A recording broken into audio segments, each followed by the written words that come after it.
Et nous revoilà de retour, mesdames et messieurs, et on va donc tout de suite entamer notre débat pour ce soir avec monsieur Saïd Zulfikar, analyste politique, bonsoir. Bonsoir. Et monsieur Hazem Badawi, guide touristique, bonsoir. Bonsoir madame. Alors, bien entendu, beaucoup d'événements cette semaine, avec à leur tête, bien entendu, ce qui s'est passé en France, qui touche directement aux Arabes et aux musulmans, puisque, entre guillemets, le terrorisme en Europe est associé aux Arabes et à l'islam. Donc ça, c'est une idée qu'on voudrait corriger aussi, qu'ont essayé de corriger les dirigeants, mais il faut absolument dissocier islam du terrorisme. Donc, qu'est-ce que vous pensez de cela? Bon, ce qui est malheureux, c'est que les terroristes se réfèrent toujours à l'islam. Quand ils ont massacré les malheureux qui étaient dans la boîte de nuit du Bataclan, ils disaient Allahu Akbar en les tuant. C'est quelque chose d'insultant à la religion, c'est une perversion. Donc c'est très difficile de combattre. Il ne faut pas combattre les symptômes, il faut trouver la cause. Parce que là, ce sont les symptômes. Vous avez des voyous, des jeunes, ce sont des Français. La plupart, c'était des types avec des passeports, enfin de nationalité française.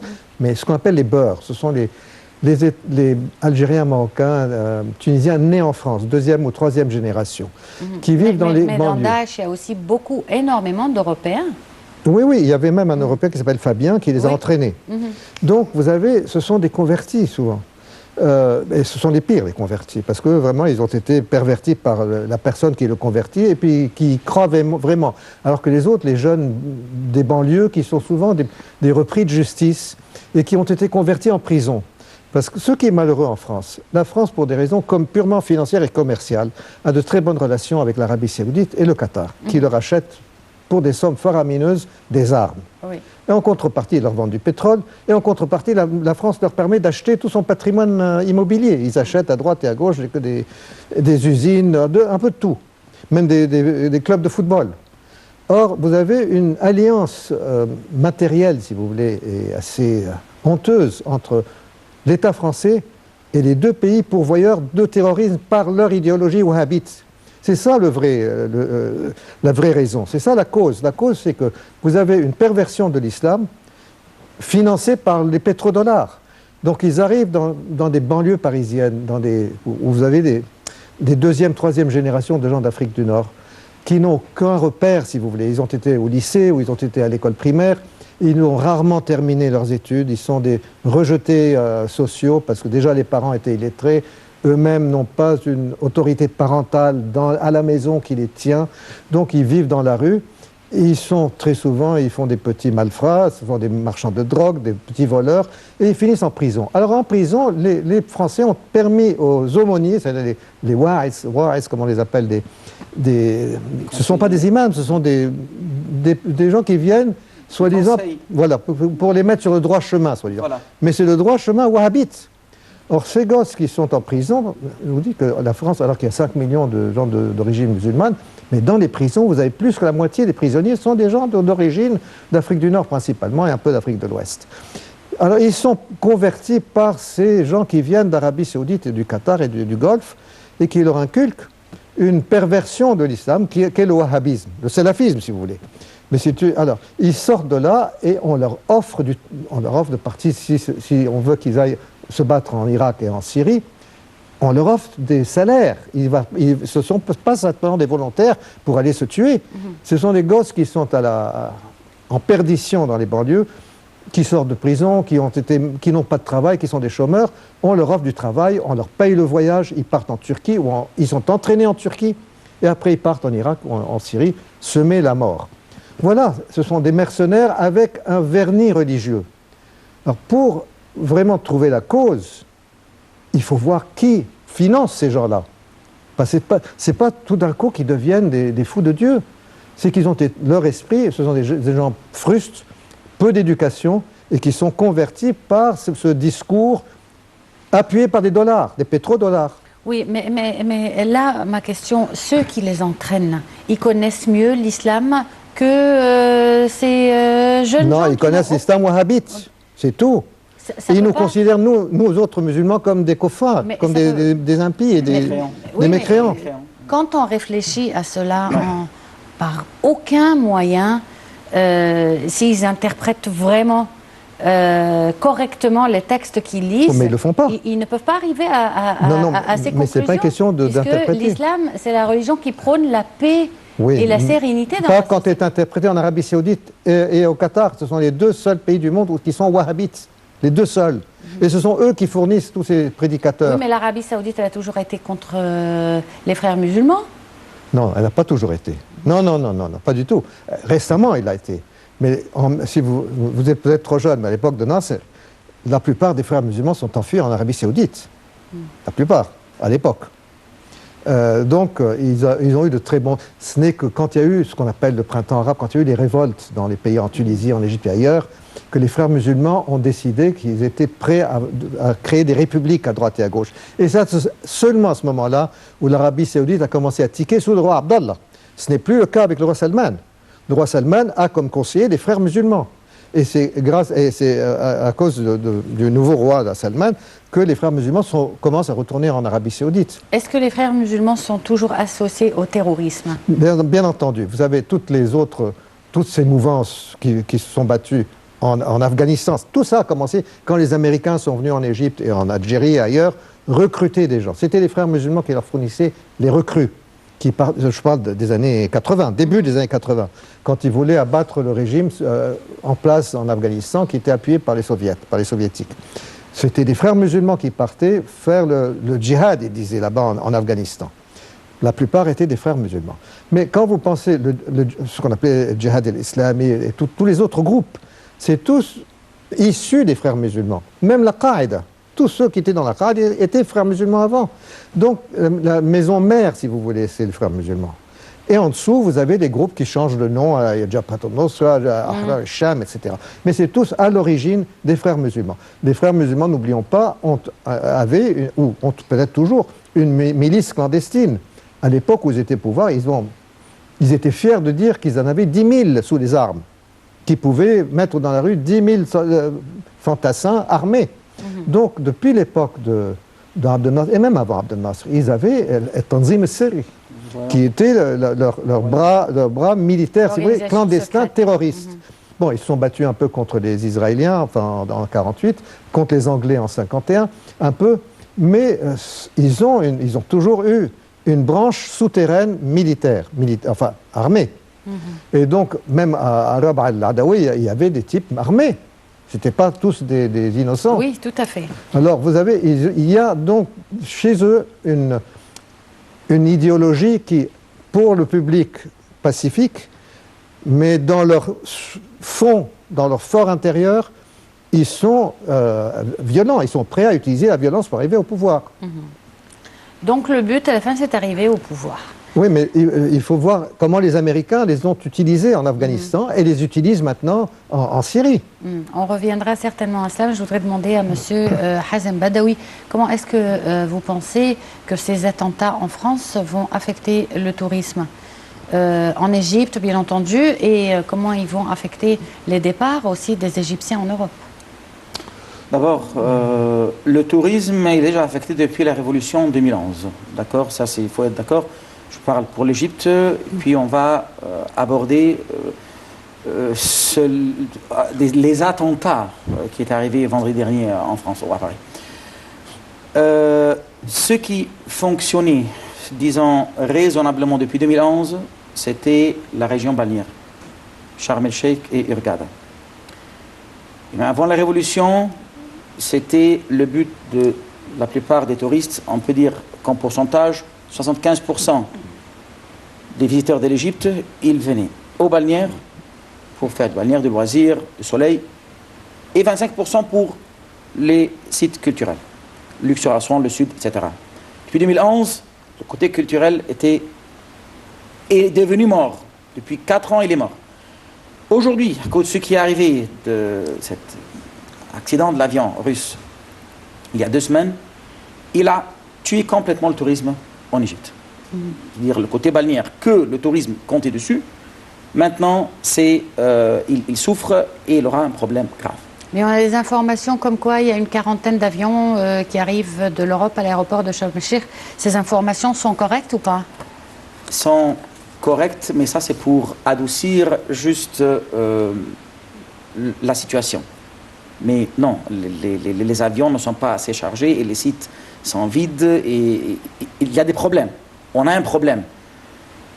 Je ne veux pas orner la situation. Maintenant, soyons francs. On a un problème qu'on doit, comme aujourd'hui la Russie a déclaré que la cause de l'avion ou la cause de cet accident était une bombe, un acte terroriste, il faut que notre État réponde. Pareil, je crois que l'État a déjà commencé, il a dit qu'on va prendre cette annonce en considération. C'est ce que j'ai entendu dans les nouvelles. Ce qui est déjà bien et positif. Et nous devons, comme on dit, reconstruire la maison de nouveau.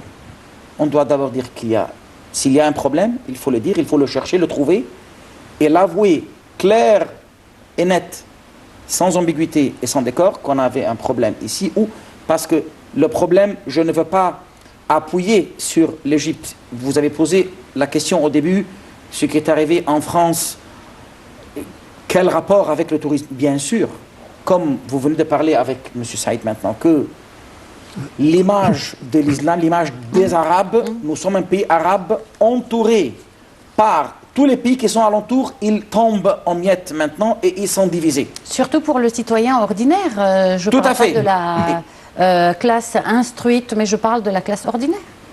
Voilà, soit ça ou soit ça. Je dis, c'est le seul pays qui tient le coup jusqu'à maintenant. Ce qui ne convient pas l'opinion mondiale. Je ne vais pas rentrer dans la politique, je préfère que Saïd qui aborde ça, mais je parle au niveau du tourisme. Nous sommes entourés, encerclés par des pays pleins de problèmes.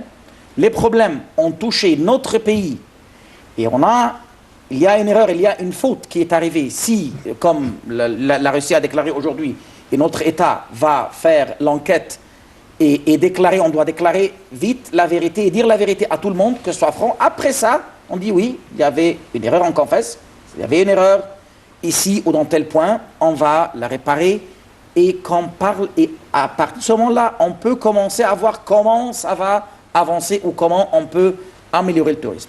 Mais maintenant, pour dire, il y a 40 avions qui sont arrivés. Oui, il y a des avions qui volent. Et même pour les Égyptiens, j'entends ici que aucun Égyptien ou arabe peut rentrer, le Schengen, ça ne marche pas. Nulle part dans les médias européens, on a entendu ça. Et les preuves qu'il y a des vols, par exemple, Egypt Air, Air France, qui atterrit et qui volent de chez nous, ça continue. Et aussi de l'Allemagne. Donc, si ces pays ne veulent pas accepter les citoyennes X, les avions n'ont pas de raison de décoller déjà de chez nous. Mais ça marche. Juste, il y a des restrictions fortes pour la sécurité ou pour faire les gens, ce qui est le plus normal du monde d'après ce qui est arrivé maintenant. L'Allemagne a suspendu ses vols en Égypte ou c'est une rumeur? Jusqu'à maintenant, j'ai rien entendu. Jusqu'à maintenant, il n'y a rien qui est contre ça.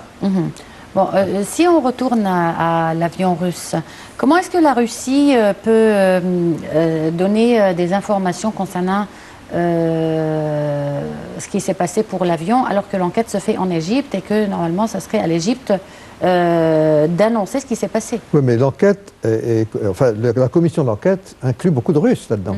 Donc ils ont déjà des éléments pour dire, ils ne vont pas dire ça en inventant. L'enquête est plus ou moins terminée, je pense. Ils ont trouvé des preuves qu'il y a eu une explosion et que l'explosion était de l'intérieur. Donc, parce qu'on peut voir ça sur les déchets, je suppose, ou sur les valises, sur les blessures des morts. Et les Égyptiens doivent le savoir pertinemment bien. Simplement, ils ne l'ont pas déclaré, c'est tout. Qu'est-ce que vous voulez? Il fallait que ça sorte d'une manière ou d'une autre. Les Russes, maintenant, ils ont dit qu'ils vont rechercher les perpétrateurs, enfin ceux qui ont, pas celui qui a mis la bombe, parce que ça c'est une personne, mais ceux qui ont donné l'ordre. Si c'est Daesh, Daesh passera un mauvais quart d'heure en Syrie ou ailleurs. Mais c'est au gouvernement égyptien, enfin à la commission d'enquête égyptienne, de faire une déclaration.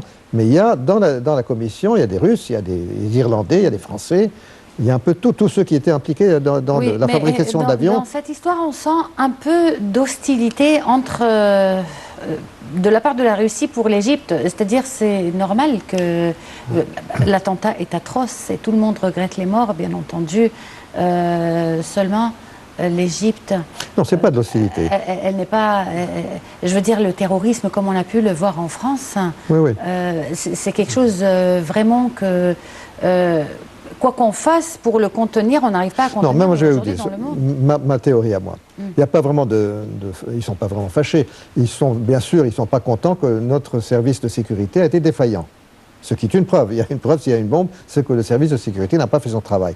Deuxièmement, l'Égypte a été invitée par les Russes à participer à la réunion de Vienne il y a une semaine sur la Syrie.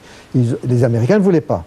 Les Français ne voulaient pas. La Russie a insisté que l'Égypte participe, espérant que l'Égypte prendrait une position.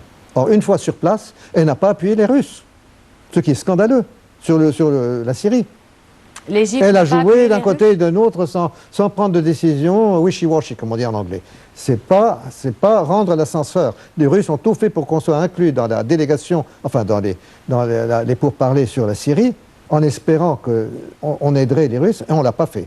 Oui, mais il n'y a pas de consensus, il n'y a pas d'accord qui précède de toutes ces réunions. Probablement, mais ils ont reçu des instructions d'Arabie Saoudite qui a probablement mis pression sur l'Égypte. C'est ça qui est malheureux, c'est que nous sommes presque devenus esclaves de l'Arabie Saoudite. Avec l'argent qu'ils nous prêtent ou qu'ils nous donnent, on n'est plus devenu... On s'est débarrassé des Américains finalement, et on tombe entre Cari et Silla, comme on dit. Et c'est quoi l'intérêt de l'Arabie Saoudite dans tout ça, juste pour comprendre? Mais l'Arabie Saoudite veut détruire le régime en Syrie. Ils veulent détruire Assad. C'est eux qui financent Daesh, c'est eux qui financent Jabhat al-Nusra, c'est eux qui fournissent les armes à tous ces gens-là. Parce que... la plupart des volontaires sont des Saoudiens. Disent que ce sont les Américains qui financent... Ensemble, ils ont tout commencé ensemble. Ça faisait partie de la même union, si vous voulez. Le Qatar, la Turquie, l'Arabie Saoudite et l'Amérique, et la France, et la Grande-Bretagne. Tout ça ont comploté pour abattre la Syrie. Et ce que fait Daesh aujourd'hui, surtout ce qui a été fait en France, par exemple? Non, mais Daesh est devenu un électron libre. Au départ, il recevait des ordres. Et une fois qu'il a pris Mossoul, la ville de Mossoul, il a pris 19 puits de pétrole. Il n'avait plus besoin de prendre de l'ordre ni de l'argent, ni des Saoudiens, ni des autres. Il est devenu indépendant. Il a voulu faire ce qu'il voulait faire dès le départ. Au début, pour avoir de l'argent et des armes, il s'est mis dans le giron américain, si vous voulez, et saoudien. Mais la plupart des volontaires viennent d'Arabie Saoudite. Des types qui se font sauter en Irak et en Syrie sont des Saoudiens, la plupart. Or, une fois qu'ils ont pris la ville de Mossoul il y a un peu plus d'un an, ils sont devenus économiquement indépendants. En vendant, alors qui achète leur pétrole? D'où vient leur argent? Le pétrole, ils le vendent à 20% du prix mondial aux Turcs. Et les Turcs, eux, le revendent à Israël, à la Grèce. Et donc, si vous voulez arrêter Daesh, il faut arrêter le financement de ces gens-là. Les empêcher de vendre leur pétrole. Parce qu'avant, ils recevaient de l'argent du Qatar et les armes de l'Amérique. Maintenant, ils ne les reçoivent plus, mais ils n'en ont plus besoin. Quand ils ont pris la ville de Mossoul... Le pétrole à qui maintenant et comment? Mais quand ils ont pris la ville de Mossoul, oui, l'armée irakienne s'est enfuie. Il y avait 20 000 soldats irakiens qui se sont enfuis en laissant tout l'armement de 3 divisions, des tanks, des camions, des canons, tout a été. Donc ils n'ont plus besoin de recevoir d'armement américain. Et ils ne reçoivent plus d'ordre. Le seul problème pour les Américains voulaient qu'ils se battent contre la Syrie. Or, eux, ils ont commencé à se battre contre les Kurdes, qui étaient les enfants des Américains, si vous voulez, les enfants illégitimes des Américano-Israéliens qui veulent créer un Kurdistan irakien et éventuellement turc indépendant. Bon, Monsieur Hazem Badaoui, je retourne aux diverses soirées et événements culturels qui ont été organisés à Sharm el-Sheikh la semaine dernière. Est-ce que vous pensez que ce genre de manifestation, à l'heure actuelle, peut contribuer à renforcer le tourisme? Franchement, non. Ça va satisfaire le peuple égyptien. Mais soyons honnêtes. Il faut se mettre toujours dans la peau des autres. Aujourd'hui, toute l'Europe souffre. Le côté de l'Amérique, la Russie, donc la plus grande partie qui venait, je parle comme touriste, depuis 2011, c'était les Anglais et les Russes. D'après ce qui arrive pour l'avion, maintenant on a un problème avec eux, ils ne viendront pas prochainement ou bientôt dans le futur proche. Et pour d'autres nationalités, à cause de ce qui est arrivé à Paris, ça va être dur parce que maintenant, il y a une alerte dans tout le monde. Ce n'est pas juste chez nous. Donc, on essaie de faire ça chez nous, comme vous venez de dire, cette soirée, ou même la réunion du gouvernement, tous les ministres vont se réunir là-bas. Ça, c'est pour soutenir moralement les gens qui travaillent là-bas. Mais pour montrer aussi que la ville est sécurisée. La ville, Sharm el-Sheikh, elle est sûre, elle est observée par la caméra. Ça, c'est une chose. Et je ne veux pas...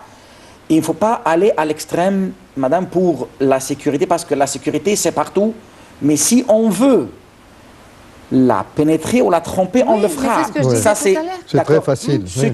Je ne veux pas raconter des choses, n'importe quoi. Aux États-Unis, en 11 septembre, il y avait 4 avions qui sont décollés des aéroports de chez eux. Non, mais outre les États-Unis, ce qui vient de se passer exactement. en France. Moi, j'ai dit le long. Et puis, les problèmes toujours viennent de l'intérieur, de chez nous. Qui a assassiné Sadat? Qui a assassiné Indira Gandhi? Qui a assassiné Isaac Rabin en Israël? C'est de l'intérieur. Il faut chercher chez nous à l'intérieur. Ce qu'on fait comme cérémonie à Sharm el-Sheikh, où on fait des festivals, on essaie de soutenir, c'est bien quand même, mais il faut toujours, de nouveau, chercher. L'erreur vient d'où chez nous pour commencer à convaincre les gens à l'étranger de parler de leur langue. Comme je viens de dire, de se mettre dans leur peau, leur dire, voilà, nous, on fait ça, et c'est sûr, pas même par les caméras, non, par la réalité.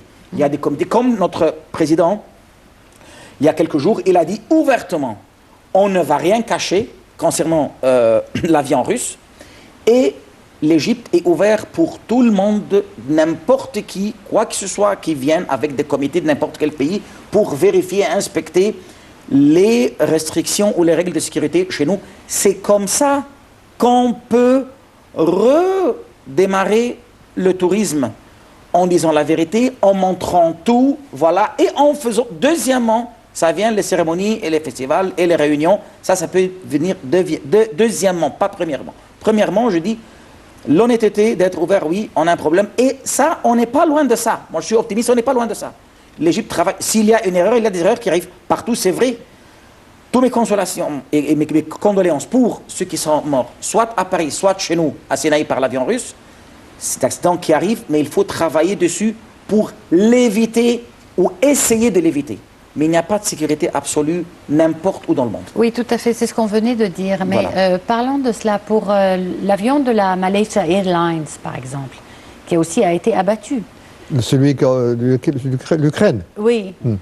Pourquoi est-ce que ça n'a pas eu tellement d'écho, tellement de retombées? Ah oui, oui. Moi, je dis en Europe, quand ça s'est passé, ça a eu beaucoup de retombées d'ailleurs. Oui, et quelles ont été les retombées? Mais ce n'est pas des touristes, c'est un avion qui venait de Malaisie, qui allait ou qui venait de, je ne me rappelle plus, en Hollande. Oui. Donc ça ne concernait pas l'Ukraine, si vous voulez, donc ce n'est pas une question de tourisme. C'est parce qu'il survolait ce pays qu'il a été abattu. Mais donc... il a été abattu par qui? Bah, ça, on n'a jamais su. Moi, je soupçonne que ce sont les Ukrainiens, mais les autres disent que ce sont les Russes. Mais c'est ce que je vous dis, l'enquête a été... Parce qu'ils n'ont pas pu prouver. Personne. Vous savez, l'enquête a été escamotée par les Américains qui, eux, avaient tout filmé par leurs drones, etc., et qui n'ont pas voulu fournir les films. Ils n'ont pas voulu. Donc, l'enquête, qui était une enquête germano-hollandaise, je crois, principalement hollandaise, n'a pas pu recevoir des Américains les preuves. Les Américains disent, nous avons les preuves que c'était les Russes qui l'ont abattu. Mais ils n'ont jamais fourni les films. Ils n'ont pas voulu. Pour quelle raison? Parce que moi, je soupçonne que ça a dû être une... ça n'a pas été fait exprès, si vous voulez. Ils ont tiré, ils pensaient que c'était un avion russe. Poutine devait passer par là 2 heures avant, donc ils ont pensé peut-être que Poutine était là-dedans. Oui, mais là, on peut partir du même principe et dire qu'il y a, durant cette enquête, il n'y a pas eu de transparence non plus. Et que la vérité a été non, nous ne la connaissons perdue. pas. Peut-être demain, on va le savoir. Peut-être demain, l'Égypte va finalement déclarer ce qui était dans... Non, je ne parle pas de l'avion. Ah, l'avion. Moi, je parle de l'avion de la Malaysia Airlines. On n'a pas pu C'est une enquête qui a été fermée, alors que la vérité n'a pas été dévoilée du tout. Oui, mais ça ne concerne pas le tourisme. Hein. Oui, je sais, mais ça concerne le terrorisme. C'est pas vraiment du terrorisme, hein. C'était une guerre. Hein. Il a survolé, on aurait dû interdire l'Ukraine, comme pour le survol, alors qu'il y avait des centaines d'avions qui survolent l'Ukraine. On aurait dû, il y a une guerre en dessous, il fallait interdire à tous les avions de survoler l'Ukraine. Ce qui a été fait après. Mais ils auraient dû le faire avant, pas après. Vous savez, quand il y a une guerre, on ne survole pas ces territoires. Exactement. Bon, si on reparle du tourisme, je pense que maintenant, il faudrait peut-être accorder un peu plus d'importance au tourisme interne. Chose qui a toujours été pas très prise en charge, et surtout avec des prix excessivement élevés pour les Égyptiens, surtout les billets d'avion et les prix des hôtels aussi. Donc est-ce que ça c'est à revoir? À revoir aussi pour parler et satisfaire le peuple égyptien, d'accord. Mais ce n'est pas ça ce qui va retourner la roue du tourisme. Aussi pour être franc et honnête. Nous les Égyptiens, je parle de la majorité, la couche majeure, n'ont pas de culture de voyager dans les voyages de loisirs ou même le culturel. Ça, c'est pour être franc. On n'a pas cette culture-là.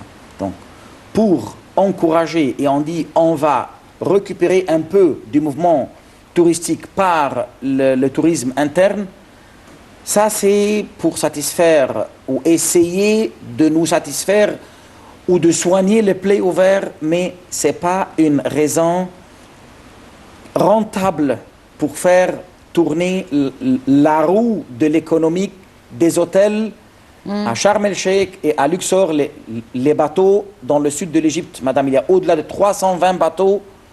Ceux qui naviguent maintenant entre Luxor et Assouan, 15 parmi 320. Vous vous rendez compte? Quel tourisme interne va couvrir tout ça? Et quelle qualité et quel niveau? Soyons francs. Ça, on peut le dire, d'accord, dans une émission, c'est pas mal, mais c'est pas ça la solution maintenant. Je vous dis, la solution, c'est une solution politique. Et nous sommes sur les rails.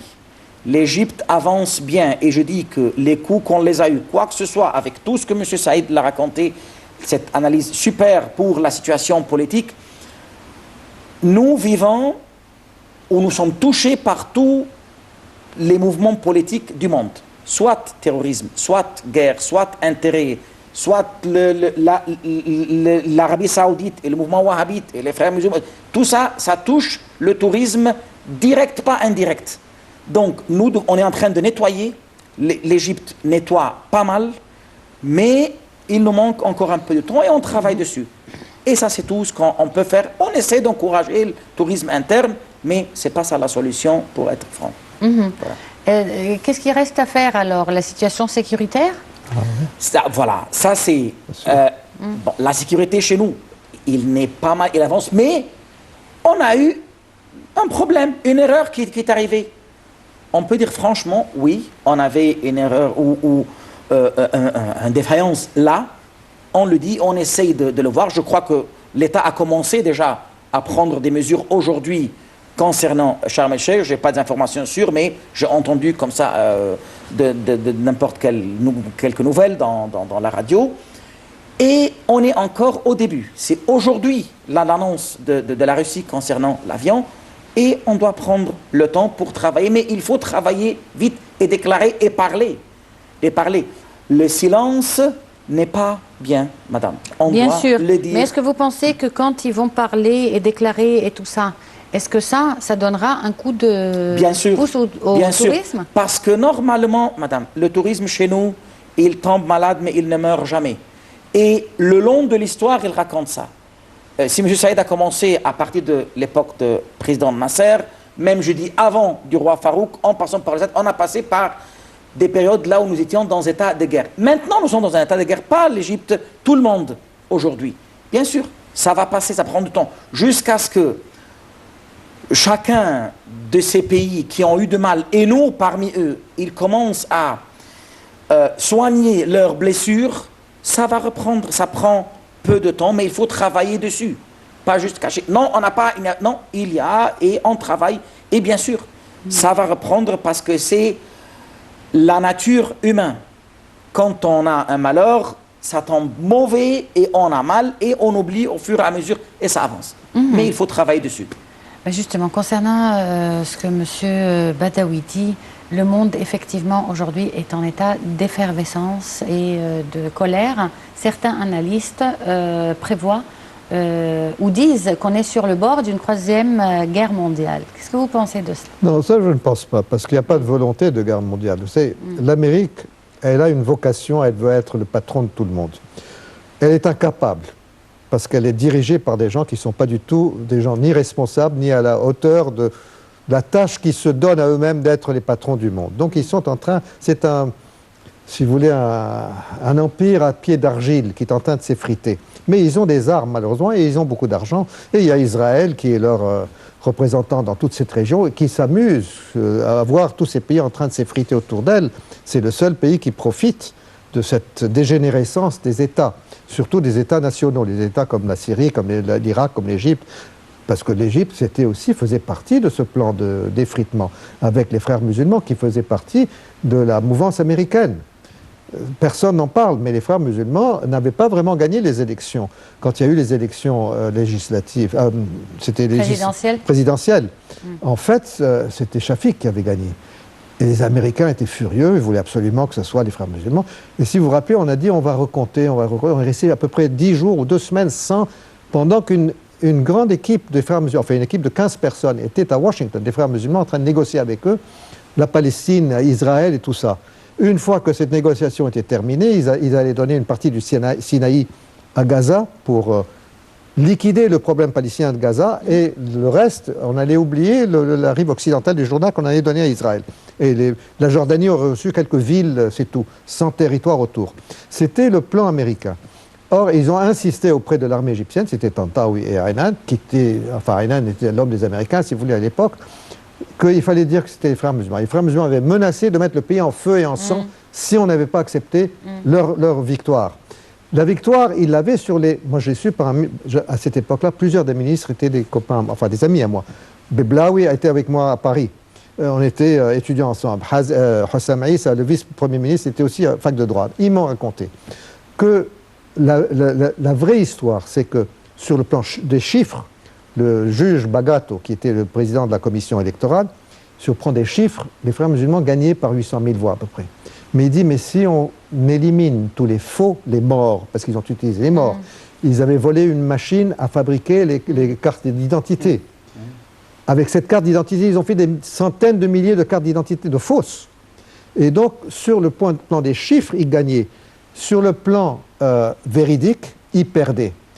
Or, la réponse du général Tantawi était « Laissez-moi le temps de consulter les Américains ». C'était Ann Patterson, l'ambassadrice, qui était tout à fait avec les frères musulmans, amie intime de Khayrat al-Shatir et compagnie. Elle a demandé à ce qu'une délégation des frères musulmans parte avec Assam el-Haddad, et tous ces gens sont partis à Washington. Ils ont négocié pendant qu'on nous disait qu'on va recompter parce qu'il y avait des problèmes, des chiffres qui étaient faux, etc. Ils se sont mis d'accord avec les Américains. Et à ce moment-là, ils sont retournés en Égypte et on a fait une déclaration. Le général Tantawi a dit que c'était les frères musulmans qui avaient gagné.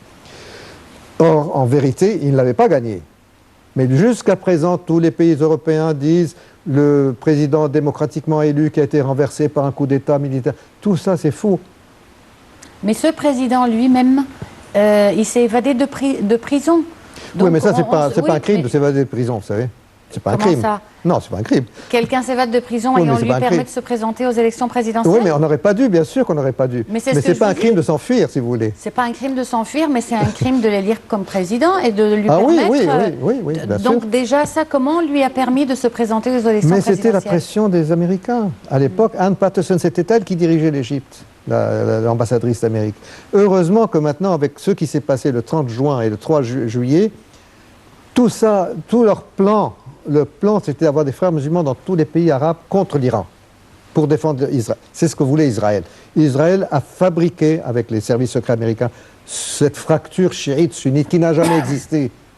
C'est une fracture qui existait il y a peut-être 1400 ans, mais jamais on a dit... L'Égypte a été chiite pendant 200 ans sous les Fatimites. La sœur du roi Farouk, la princesse Fawzi, avait épousé le Shah d'Iran. Est-ce qu'on n'a jamais dit chiite et pas chiite? Qu'est-ce que c'est que ça? Ça a été fabriqué, on a fabriqué une haine, pour vendre des armes aux Saoudiens et à tout le Golfe en leur disant les méchants iraniens vont vous attaquer, alors que l'Iran n'a jamais attaqué qui que ce soit depuis plus de 300 ans. Ils n'ont jamais quitté leurs frontières. C'est Saddam qui les a attaqués. Eux n'ont attaqué personne. On a fait croire aux Saoudiens, pour leur vendre des armes, que c'était ces méchants chiites qui veulent absolument prendre le Golfe, etc. Tout ça a été fabriqué pour le bien-être d'Israël, qui veut être entouré par des pays en ruine, qui n'ont pas d'États nationaux, que ce soit des petits États avec des roitelets, avec des États sans aucune économie viable, insignifiants, sur des bases ethniques, religieuses, linguistiques ou raciales. Voilà ce qu'ils veulent. Et ils ont réussi, malheureusement, en Irak. Ils ont presque réussi en Syrie. Et ne parlons pas de la Libye. La Libye n'existe plus en tant que pays. Donc, nous, on voudrait savoir comment est-ce que vous voyez la suite, comment vous percevez ce qui va arriver maintenant. Maintenant, la France, alliée de tous les pays européens, bien entendu, sont déterminés à combattre le terrorisme où qu'il soit. Non. Ce n'est pas le terrorisme, où qu'il soit. Ils ont dit précisément que c'est Daesh uniquement. Oui. Or, Daesh n'est qu'une seule des mouvances terroristes en Syrie. Les autres sont leurs gens à eux. Jabhat al-Nusra, qui est la Qaïda, reçoit encore des armes et de l'aide à travers la Turquie, qui vient des Français. Écoutez, le ministre des Affaires étrangères française, Laurent Fabius, a fait une déclaration en 2012. Jabhat al-Nusra, c'est la Qaïda. Il a dit Jabhat al-Nusra fait du bon travail. Déclaration publique. Mais eux, maintenant, ils sont furieux contre les Russes. Non, attendez, ils sont furieux contre les Russes, parce que les Russes bombardaient tout le monde, tous les rebelles. Ils disent non, vous bombardez les modérés. Mais quels rebelles modérés? Ça n'existe pas, les modérés. Ce sont tous les gens de la Qaïda. Ahrar al-Sham, c'est la Qaïda. Jabhat al-Nusra, c'est la Qaïda. Oui. Après ce qui s'est passé en France, ils vont continuer à les soutenir? Oui, parce qu'ils quand même. Oui, parce qu'ils veulent toujours abattre le régime syrien. Dieu seul sait pour quelle raison. Pour faire plaisir à Israël, probablement, qui veut absolument. Ils veulent. Vous avez bien vu les dernières déclarations. J'ai écouté Hollande tout à l'heure. Il a fait une déclaration. Il était à Versailles. Il a fait un grand discours. Le discours est pas mal, mais de nouveau, il a insisté qu'il faut que Bachar el-Assad parte. Mais de quel droit se mêle-t-il? C'est aux Syriens de décider s'ils veulent le garder ou pas. C'est pas aux Français ni aux Américains de le dire. Et pourquoi il fait le lien entre ce qui s'est passé en France et le départ de Bachar el-Assad? Ça n'a aucun lien, mais vous savez, ils ne veulent absolument pas que les autres groupes soient bombardés par les Russes. Parce qu'ils veulent toujours abattre le régime pour faire plaisir, à mon avis, à Israël. Mais je pense que maintenant, la priorité de la France sera surtout de sécuriser ses citoyens. Oui, mais c'est uniquement Daesh qui sont dans la ligne de mire. Ce n'est pas les autres. Bon, avant de terminer, maintenant, Monsieur Hazem Badaoui, comme on l'a dit à plusieurs reprises, le tourisme est obligatoirement lié à la situation sécuritaire dans le pays. Tout à fait, madame. Donc, quoi qu'on fasse, rien ne pourra changer tant que la situation sera stable dans le pays. Non, c'est comme je viens de dire, on doit travailler tous les foires, d'abord la sécurité, faire des annonces, des déclarations que voilà, ça, ce qu'on est en train de faire, ça, ce qu'on a fait. Oui. Mais toujours le problème qu'on parle entre nous. Moi, je parle avec vous aujourd'hui, avec M. Saïd, qui nous entend? Qui nous entend? À l'étranger, nous n'entendons pas. On doit être, j'ai dit ça plusieurs fois ici dans le studio, ici, on doit avoir quelques minutes dans une chaîne diffusée sur le monde européen. Les Européens entendent une seule chaîne, financée toujours par les frères musulmans, juste une seule. Et quand j'étais n'importe où en Europe, Madrid, Paris, je vois juste une seule chaîne, juste qui parle de ça, et tout le monde l'entend. Nous, on parle avec nous, madame. Donc, une grande partie du lutte ou de préparation qu'on doit le faire pour redémarrer ou reprendre le tourisme, encore une fois, de déclarer et d'annoncer à tout le monde ouvertement, mais que à tout le monde, je dis les Européens, les Occidentaux. Oui, mais je vous dis, aujourd'hui, tout est sur Internet. Hein. Ils n'ont pas besoin d'une chaîne de télévision. Et peut-être que... Ouais, mais les gens ne regardent pas tous Internet. Voilà. On regarde la télévision. Tout le monde regarde la télé. Non, mais est-ce que vous pensez qu'après un tel attentat en France, ils iront chercher ce que les chaînes arabes disent? Mais en France, vous n'avez qu'Al Jazeera. Et voilà, oui. Tout le reste, c'est la seule. C'est la seule. Moi, j'avais d'autres chaînes, on les a toutes enlevées. Sur Canal Sat, j'avais au moins 15 chaînes arabes. Il n'y en a plus qu'une seule. Ils ont dû payer, ils ont, comme d'habitude, ils ont acheté, probablement ils sont propriétaires On dit même France 24 a reçu des fonds Oui, du Qatar. toutes les manières, les personnes instruites qui iront chercher des chaînes étrangères. Mais c'est pour, une minorité, ces gens-là. Oui, mais ces gens-là, ils peuvent toujours avoir accès à Internet, à YouTube. Oui. Je veux dire, même les petits-enfants, maintenant. Je veux dire, madame, chaîne arabe non, qui mais ça- parle français, anglais. Nous avons tout. Votre chaîne Nile TV, il parle en anglais, en français. Et notre chaîne, elle passe en Europe? Non, très mal. On la voit presque, on la voit plus. Moi, je la vois plus. Sur le câble, il faut faire un abonnement. Même sur le câble, ça marche très mal. Il faut faire un abonnement. C'est pour ça que je dis... On la voit plus. Je l'avais sur la télévision, mais ça... L'autorité égyptienne, voilà, comme vous dites, monsieur, si notre chaîne achète 10, 15 minutes, une demi-heure par semaine pour parler, pas dire, oui, on fait des cérémonies, on distribue des gâteaux de semoule, on fait du tanour, on fait des cérémonies touristiques. Non, on est en train de travailler, on fait tel, des annonces honnêtes, francs. Ces gens-là entendent. Comme... vous avez Euronews qui a été acheté par M. Saouiras, donc on espère... Oui, mais c'est récent tout ça. Oui, c'est récent. On espère qu'il pourra effectivement passer des informations sur l'Égypte. Et là, c'est sûr que ça sera vu par tout le monde. Jusqu'à ça, donc on peut dire qu'on commence à travailler comme il faut pour que les autres nous écoutent, pour leur faire nous écouter, c'est ça. Par contre, vous avez le Qatar qui, lui, paye partout. Il achète des journalistes, il achète des journaux. On dit même le Guardian a de l'argent qatari là-dedans. Oui, mais est-ce qu'il est crédible? Ah oui, le Guardian, tout le monde le lit en Angleterre. Non, je ne parle pas du Guardian. Moi, je parle du Qatar et Mais le Qatar, avec son argent, il devient crédible parce que ces gens ne pensent qu'à être payés, à gagner de l'argent. Pourquoi est-ce que la France défend l'Arabie Saoudite, quitte un régime dictatorial, tyrannique et médiéval, alors qu'ils nous accusent, nous, d'être une dictature militaire? Mais on coupe la tête aux gens en Arabie Saoudite. Il y a plus de gens à qui on a coupé la tête depuis le mois de janvier dernier que Daesh n'a coupé la tête. Pourquoi? Parce que là-bas, on coupe la tête en Arabie Saoudite, ça fait partie de leurs droits. Pourquoi ce grand nombre? En Arabie? Vous parlez parce à partir de janvier. Ils accusent, leur système juridique est tellement néfaste et primaire qu'ils condamnent à mort des gens sans preuve. Et on leur coupe la tête à la sortie de la mosquée le vendredi dans la rue devant tout le monde, au sabre. À un point où ils avaient tellement de gens à tuer qu'ils n'avaient pas assez de bourreaux qu'ils ont mis des réclames dans les journaux qui cherchaient des gens musclés comme bourreaux. Qu'ils avaient besoin de 6 bourreaux nouveaux. C'était dans les journaux saoudiens. Des advertisements, qu'on dit, des réclames pour des bourreaux, parce qu'il n'y en avait pas assez. Et qui parle de ça? Ils leur vendent pour des milliards de... Alors ils disent l'économie française en a besoin, l'économie britannique en a besoin, les Américains n'en parlons pas. Ils achètent pour des sommes faramineuses, et bien sûr les princes s'enrichissent parce qu'ils touchent des commissions énormes des deux côtés. Donc c'est un commerce très lucratif, mais sur le dos de tout le reste, de tout le monde. Et jamais on voit la moindre critique envers le Qatar ou envers l'Arabie Saoudite sur le plan des droits de l'homme, au point où aux Nations Unies, que ce soit en Europe ou en France ou en Amérique, au point où aux Nations Unies, la Commission des droits de l'homme est maintenant présidée par un Saoudien. C'est scandaleux. Le pays le plus tyrannique et le plus médiéval au monde a maintenant la présidence de la Commission des droits de l'homme aux Nations Unies. C'est pas une antithèse du système des Nations Unies? Bon, en tout cas, sur ces notes assez pessimiste, tourmentées, on va arrêter l'émission d'aujourd'hui. C'est sûr qu'il y a une colère, même au niveau des enfants. Bien sûr, madame, c'est tout le monde. Est vraiment en colère contre ce qui se passe dans le monde. Tout le monde le déplore.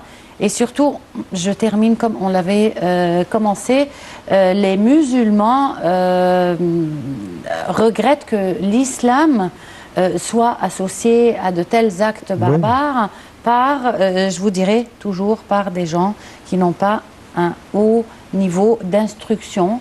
Parce que si on comprend vraiment la vraie essence de l'islam, cette religion pacifique, de paix, de fraternité, on ne peut l'associer en aucun avec aucun lien avec ce qui se passe dans le monde aujourd'hui. En tout cas, je vous remercie d'avoir été parmi nous. Je remercie M. Saïd Zulfouqa, analyste politique, et M.